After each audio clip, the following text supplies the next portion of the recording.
YCP ఇన్ఛార్జిగా మంగళగిరిలో మీ party మిమ్మల్ని నియమించి ఏడాది గడిచింది. ఎలా ఉంది? ఊహించిన దానికంటే కూడా రెస్పాన్స్ ఎక్కువగా ఉంది ప్రజల్లో. ఎందుకంటే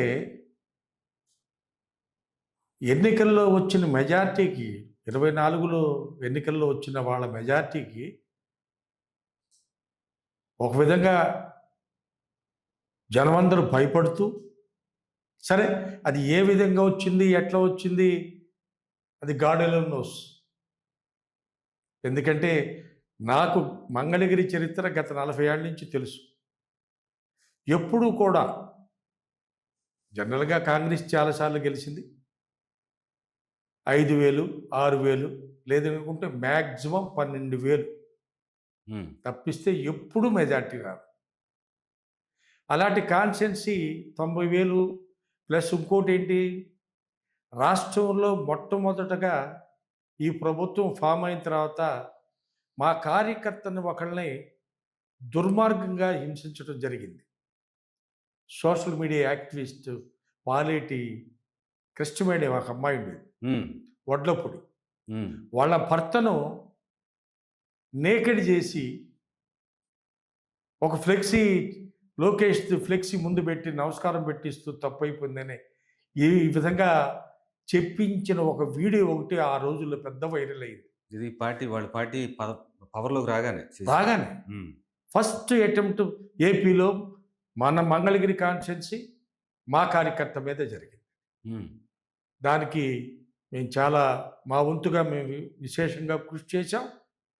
అట్లాగే మా జగన్మోహన్ రెడ్డి గారు కూడా బాగా స్పందించారు. ఆ కేసును ఎదుర్కోవడానికి అన్ని రకాలుగా కూడా మా పార్టీ తరపు నుంచి మేము సహాయ సహకారాలు అందించాం. ఇవన్నీ కారణంగా ప్లస్ ఇవాళ ప్రభుత్వం వాళ్ళు చేస్తున్న ఏదైతే చెప్పారో, ఎన్నికల మేనిఫెస్టోలో చెప్పారో అవేవి ఇవ్వకుండా జనాన్ని మభ్యపెడుతూ పైగా భయానక వాతావరణం సృష్టించడానికి ప్రయత్నిస్తున్నారే, ఇది జనం అందరూ గ్రహించారు. ఎందుకంటే బేసికల్గా మంగళగిరి కాన్స్టిట్యున్సీ కొంచెం కొంచెం లెఫ్ట్ ఓరియంట్ మైండెడ్ ఉన్న కాన్స్టిట్యున్సీ. ఎందుకంటే పాత రోజుల్లో మహానుభావులు వేవులపల్లి శ్రీకృష్ణ గారు 2 సార్లు, అట్లాగే సిపిఎం నుంచి మన మన మంగళగిరి ఆయన గెలవడం, ఇవన్నీ ఉన్నాయి తార్కాణ. అలాంటిది జనంలో ఒక విధమైన జుగుప్స కలిగింది.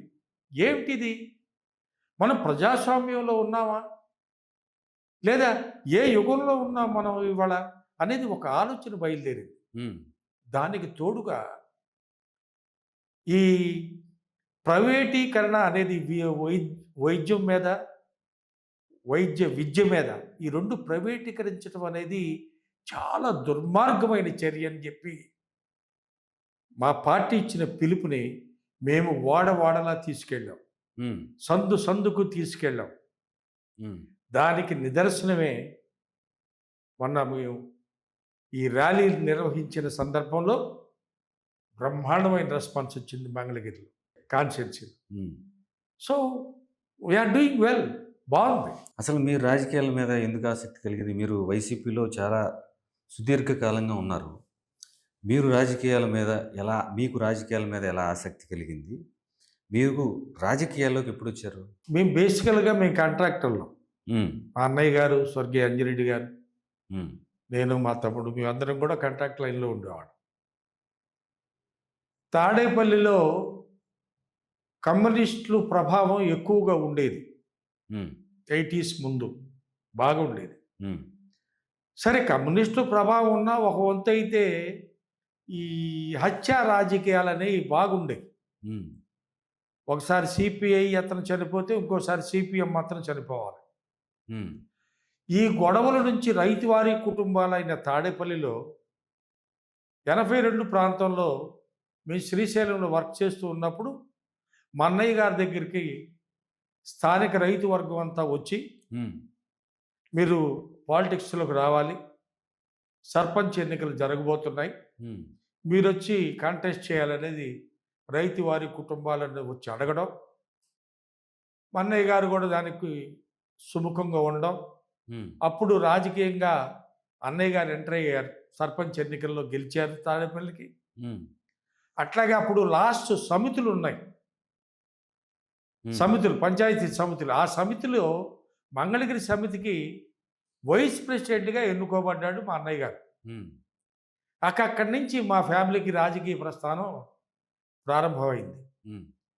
దాని తర్వాత 2 పర్యాయాలు కూడా తాడేపల్లి మండల అధ్యక్షులుగా ఎస్సీలకి రిజర్వేషన్ రావడం. హ్మ్.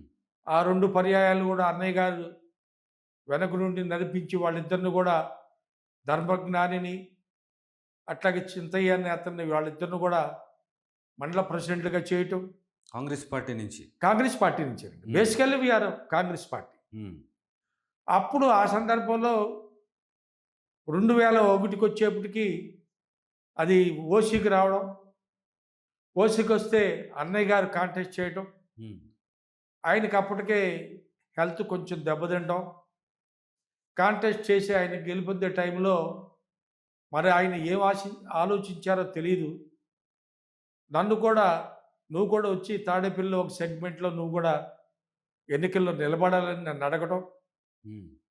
నేను అప్పట్లో కమ్యూనిస్టు ప్రభావం ఎక్కువగా ఉన్న మహానాడు ప్రాంతంలో ఒక సెగ్మెంట్‌లో నేను నిలబడ్డం. హ్మ్. నేను ఓడిపోవడం. హ్మ్. అన్నయ్య గారేమో ఇంకో సెగ్మెంట్‌లో గెలవడం. ఆయన ఎంపీపీ అవ్వడం జరిగింది.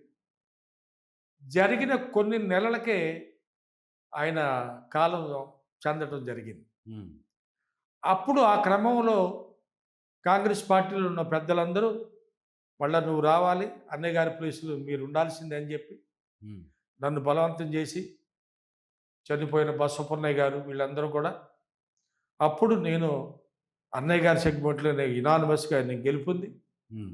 మండల ప్రెసిడెంట్‌గా కూడా యునానిమస్‌గా గెలుపొంది, నేను ఎంపీపీగా 2001లో ప్రారంభించాను. దాదాపు 25 సంవత్సరాల అనుభవం మీది. అనుభవం. రైట్. సెకండ్ టైమ్ కూడా నేను ఎంపీపీగా గెలిచాను. హ్మ్. గెలిచిన తర్వాత ఒక 2 ఏళ్ళు నేను ఎంపీపీగా చేసిన తర్వాత దీన్ని మున్సిపాలిటీ చేయడం జరిగింది. హ్మ్. తాడేపల్లి విలేజ్‌ని మున్సిపాలిటీ చేయటం. హ్మ్. మహానుభావుడు రాజశేఖర రెడ్డి గారు సీఎం. హ్మ్. ఆయన్ని బ్రతిమిలాడాం. ఆయన చనిపోయే ముందు లాస్ట్ సంతకమే మా తాడేపల్లిని మున్సిపాలిటీ చేయడం. హుహు. హ్మ్. అది మున్సిపాలిటీగా ఫార్మ్ అయింది. Okay sir. ఇప్పుడు రాజశేఖర్ రెడ్డి గారిని చూసారు. రాజశేఖర్ రెడ్డి గారితో అనుభవం ఏమైనా ఉందా? ఉంది. హ్మ్. వారితో కూడా నేను 2004లో నేను టికెట్‌ని రిక్వెస్ట్ చేయడం జరిగింది మంగళగిరికి. హ్మ్.